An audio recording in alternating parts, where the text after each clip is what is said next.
If you want to start a pub brawl, picture Greenie against a forestry worker. One wants to lay down their life for a tree, the other wants a job cutting the tree down.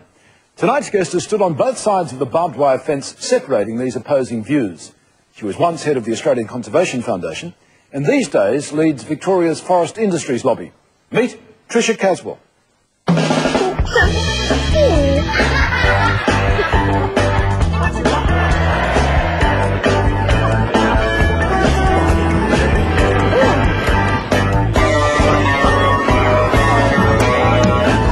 Patricia, thank you very much for coming to the Powerhouse. It's a great pleasure to be here, Peter. You've always been a fighter for causes.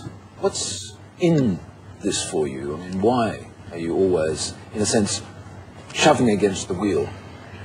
Ever since I could talk, my mother said I was standing up for something, either myself or my little brother.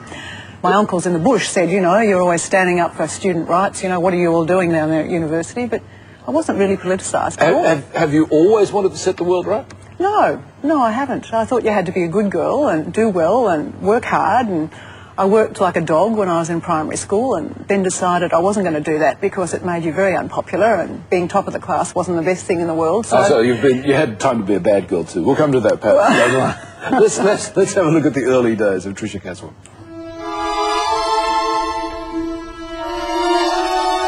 I was born in Brisbane in 1948. That was a big year. It was the year that Australian workers got the 40-hour week. My dad was a typewriter mechanic who later set up his own small business. My mum was a girl from the deep north, from Charters Towers, who served in the family shop ever since she was 12. They were both very conservative in their politics.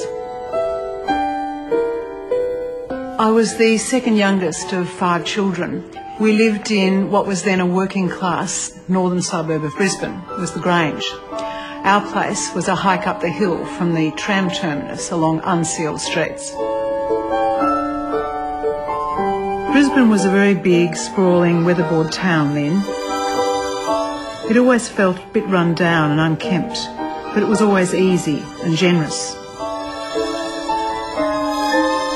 Primary school was not a happy time for me. I was Miss Goody Two-Shoes, very anxious to be the best, very anxious to do the right thing. It was lonely. So I decided that high school was going to be different. So off I went to Kelvin Grove State High School. This was much to my mother's horror. She wanted me to go to grammar school or to St Margaret's. No way, I said. I'm going off to Kelvin Grove with my closest mates. So I guess I always knew how to stand up for myself and probably for others if it really was warranted. In 1965, I won an American Field Service scholarship. I went to Cleveland, Ohio, right smack bang in the middle of America. Life in America for me was like that film American Graffiti.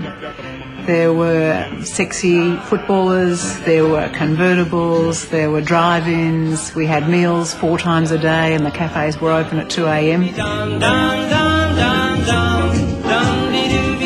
It was just before America exploded with social revolution. I lived in Lakewood in Cleveland. It was an all-white suburb. People talked about the smoke moving in. And really what they meant was the blacks were becoming middle class and might invade their suburbs. So I was pretty miffed by that, and I felt like things had to change.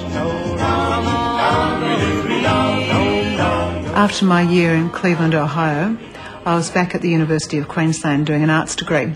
I went away, learned a whole lot of things, met a whole lot of people, lived a very different sort of life, and came back. And there it was again, that I didn't really fit in. So maybe it was because I came from a working class background in Brisbane and my friends in the United States were middle class, and maybe I missed all of that.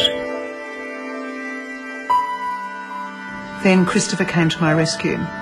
He was pretty much a Prince Charming, tall, good-looking, supportive, concerned. So a year or so later we got married. We went to Darwin where he was an agricultural scientist and I guess started a new life. Patricia, back in those early days, did you feel different? Did you feel isolated? I had lots of neighbourhood mates, and there were tons of kids around, and of course everyone had big families, but I did feel different. I felt that I could sort of see that things weren't exactly as they appeared on the surface, and I always felt that I could tell what motivated people ahead of them telling me themselves. So, yeah, I always felt slightly different. I always had aspirations that didn't seem to be the same as those around me. How were they different? Well, I loved classical music, for example. Though I knew nothing about it and we didn't have any classical music in the house, I felt that you needed to be able to understand music, understand the arts, but I had no reason to feel like this. I mean, my mother actually was quite musical, and we had a pianola, as many people in those days did, but we had very few books in the house, no really sophisticated discussions until I was much older. So somehow I did feel that I aspired to things that weren't around me, but I couldn't have told you exactly what that meant. So what was the big change? Was it going to America as a field student on a field scholarship and going to Cleveland, Ohio, which is a world away from Brisbane, Queensland? It was one of the things that changed my life, for sure. It made me a public speaker.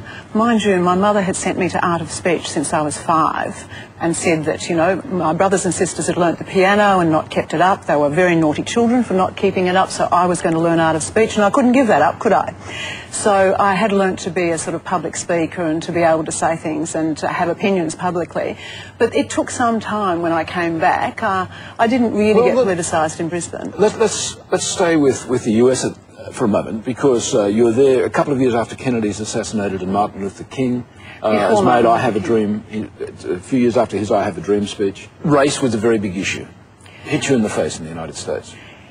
Look, it was sort of under the surface still, but because I lived in an all-white suburb and some of my girlfriends wanted to have, you know, boyfriends who were black, then that's how it came to me, really. And then the discussion that emerged out of, well, how come that's not acceptable? Mind you, not that I sort of knew about, you know, race relations in any sophisticated way in Queensland, and coming from a family that had people on the land, they weren't exactly progressive on some of these issues, Peter. So when you came back to Queensland, back to the University of Queensland, how did life appear in Queensland versus what you just experienced in the US? Well, I was beside myself to make sure I could get through my exams. I didn't really understand what you had to do at university, so I really wasn't in the marches and the kind of the uprisings that had started around that time at universities. And around Vietnam? Yeah, around Vietnam. And then I left to go to Darwin, so I was really kind of quite apart from student life. What about the search? What was going on? What were you really looking for? Because, you became a teacher, but you say yourself you weren't a very good one. Well, I learned to become a good teacher. I was in the end. At the beginning, I really didn't know how to teach, and I had 60 kids in a class, so I taught myself how to teach, and at the end, I loved it. After 5 years, I learned how to teach, and was a good teacher for 5 years. Did you think that's what you were going to do in life? No. And what did you think? Well, I thought I wanted to be a vet for a long time, and I was talked out of that, you know, by uncles who said I'd have to deliver calves in the, you know, up the paddock, and that was no life for a girl, was it, Chrissy? They said to my mother. And then I wanted to be an actor, and everyone said, well, you know, if you want to be unemployed, go ahead, sweetheart. So I had those notions, but they weren't really about being remembered. They were about what would make me feel good. I did like doing tasks and finishing them, and I was a bit of a perfectionist, I suppose. If I had an assignment, it had to be perfect, or you had to redo it and redo it and redo it. So I liked things that were ordered and had results on the ground. But I really didn't know about aspirations, and I never had a plan. I never had a plan for what I wanted to be. You did throw yourself into acting. You lived in Darwin and Perth for a time, and you were right into it. I mean, what do you take from it? I loved it, actually. I loved Shakespeare, I loved directing, I loved acting, I loved making the costumes, all the things you did when you're in amateur theatre groups like Darwin started out to be. It's now a professional group in Darwin. And then I did more semi-professional work in WA, in Western Australia. But I did at the end of that find that I didn't think that's what I wanted to do. So in Perth, I actually made a decision that I wanted to be a really good teacher. And from good teacher, you ultimately get dragged into the union movement. Let's have a look at that. On a rare day that I was away from Preston TAFE College, I was voted in as the elected rep of the then Technical Teachers Association of Victoria, and was mortified when they told me. But I thought, if I say no, it will be a big black mark against all women in the universe, therefore I will have to do it. So, of course, I accepted with good grace.